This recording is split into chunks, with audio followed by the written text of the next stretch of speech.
We all had moments when it feels like life is incredibly unfair. Some people seem to get everything handed to them, while others struggles without reason. But what if life isn't as random as it seems? What if, on a deeper level, life is actually fair? In this video, I will be exploring a spiritual perspective on fairness, one that suggests everything we experience, whether good or bad, has a purpose and a reason. Drawing on the work of Martinus, I will explain why, from his viewpoint, life is not just balanced, it's entirely fair. So, with this introduction, I would like to hear your point of view on this. Do you think that life is fair or unfair? I love to hear your thoughts, so please leave a comments below. If you found this video valuable, please give it a like, and don't forget to subscribe to the channel for more content like this. So, how can life actually be fair? To understand that, we first need to explore why it often feels unfair. Life seems unfair when it appears random, especially in the hard times. Why do some people seem to have everything handed to them while others struggle to just survive? Why do we think life is random? We tend to view life as random because we can't always find explanations for the painful or the challenging experiences we face. When we can't identify meaning or reason behind life's difficulties, it's easy to believe that events happen by chance. This lack of overview leads us to a conclusion that life is unfair. But is it really? Is it really unfair? Part of the reason we view life as random stems from our worldview. So let's take a look at atheism and materialism, which often shape our understanding of life. Materialism holds that life begins at birth and ends with our physical death. According to this view, there was no life before we were born, and our experiences in life are just the result of random circumstances. People are hit by events they didn't cause, with no explanation for why they face certain struggles or successes. It is easy to feel that we have no or very little influence on our faith or destiny.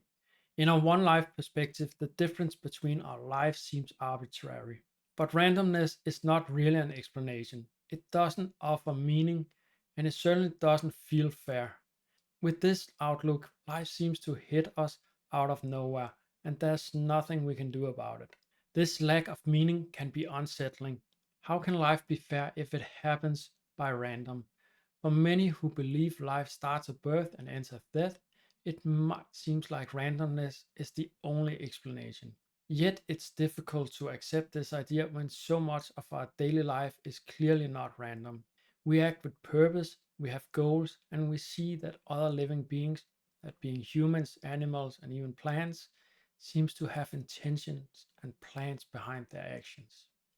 All of this points to something far deeper than randomness. So, according to Martinus, nothing in life is truly random. Every event and experience has a purpose behind it.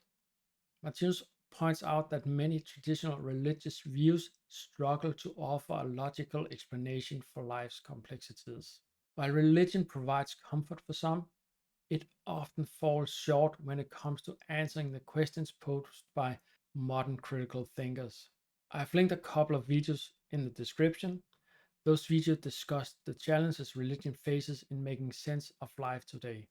Feel free to check them out. So now that we have looked at both materialism and traditional religion struggle to explain life fairness, let's explore a different perspective, the spiritual view offered by Martinus. According to him, a key to understanding life's fairness lies in reincarnation. So let's dig into how this concept explains not only why life is fair, but also how every experience we face is part of a larger meaningful journey. The central issue I'm addressing in this video is that the one life view simply doesn't make sense when it comes to fairness in life. With a one life view, there will be no fairness. We have seen this from all the different ways we are born. So all the differences we see between people, their circumstances, talent, and experiences would seem completely unfair if we had not lived before. That's the assertion here. Martinus explains that to truly grasp life's fairness, we need to understand that we have lived many lives before this one. If that's the case, our current life circumstances are not random, but a result of our own actions in previous lives. For instance, those with talent in a particular area had likely practiced and develop that skill in previous lives. We see it with children who can do marvelous things when they're really, really young without barely any training. What's important to understand is that we are all at different stages in our eternal journey. This doesn't mean that some people are inherently worth more than others. We are all evolving from something imperfect right now towards something more perfect. It's just like in school, some are in the first grade and others are in the fifth grade. But just because a student is in the fifth grade doesn't mean they are better than the ones in the first grade, because we know the first grader will eventually reach the same level as the fifth grader will. It's just a question about time. The concept of spiritual development applies to all life forms. We can see this growth in nature from plants to animals to human as part of a larger circular structure. Everything in life has this cycle. We begin, we grow, we peak, we age, and we eventually disappear, only to start the process again, but in a new way with other details. So, what about karma? Karma is the law of cause and effect. We already know from our current life that our actions shape our future. We imagine that we have lived before, that is reincarnation, then the action from those previous lives would be affecting our current circumstances. It's just as our actions today shape our future within this lifetime. We know that for sure. But I won't dive into all the technicalities of how this works in this video. But let's just consider the idea for a moment that we have lived before and what we have done comes back to us. If it's true that our past life influenced our present life, that would mean that we have helped shape the life we are living now. According to Martinus, what we experience today is a result of what we have sent out or lived through in the past. Importantly, this isn't about punishment, it's simply a principle that life is based on. Think of it like this: if the effect of our action comes back to us, then what kind of fairness does that create? It's the ultimate form of fairness.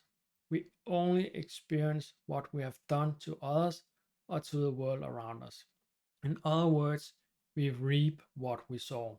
This is the essence of karma and the world picture Martinus is describing. And karma isn't just about negative consequences, it also includes the positive. The good thing we experience today could be the result of kind action we have taken in previous lives.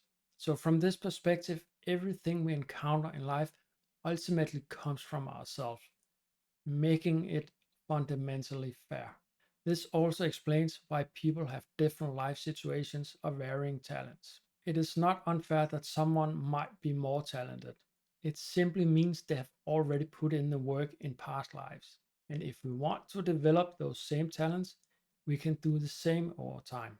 We can put in the practice, we can put in the work, and it might take several lives, but we will get there.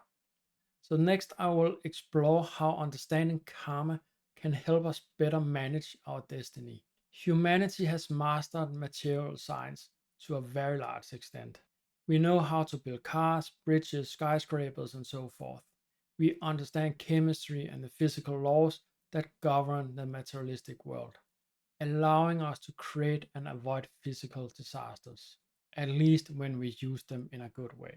Martinus argues we must also learn to manage our spiritual destiny, or the mental part of life, with the same level of precision as we have with the materialistic one. We need to learn how to act in ways that avoid the catastrophes that we see in the world today, like wars, conflicts, and suffering. People often think they are doing the right thing, yet catastrophes occur because we lack the knowledge of how to truly avoid them. Just as we have mastered the science of building bridges, we now need a science of managing our destiny, one based on ethics and morality. Spiritual science, as Martinus presented, isn't about numbers or formulas, but about how we live and behave. At its core, it's about being a blessing to other living beings. Unfortunately, we are not always that blessing to other living beings. We still wage wars, hurt others, steal, and cause suffering. We take the happiness of other people's life. Martinus speaks about how we sometimes kill the happiness of others, and we must learn how to stop doing this to avoid the same coming back into our own lives. As long as we continue to cause unhappiness, we will receive experiences that teach us not to do so to other people. Often, this involves experiencing similar situations to the ones that we created for others. This process of learning through our own experiences eventually shape us into people who are unable to cause harm to other people. The consequences we experience, whether pleasant or unpleasant, are there to help us learn, and that is why life is fair. Without these consequences, we wouldn't grow or develop.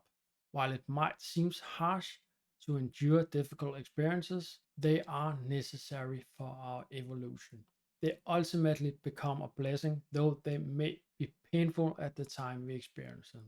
In the end, this is why Martino says everything is very good and why life in its essence is fair.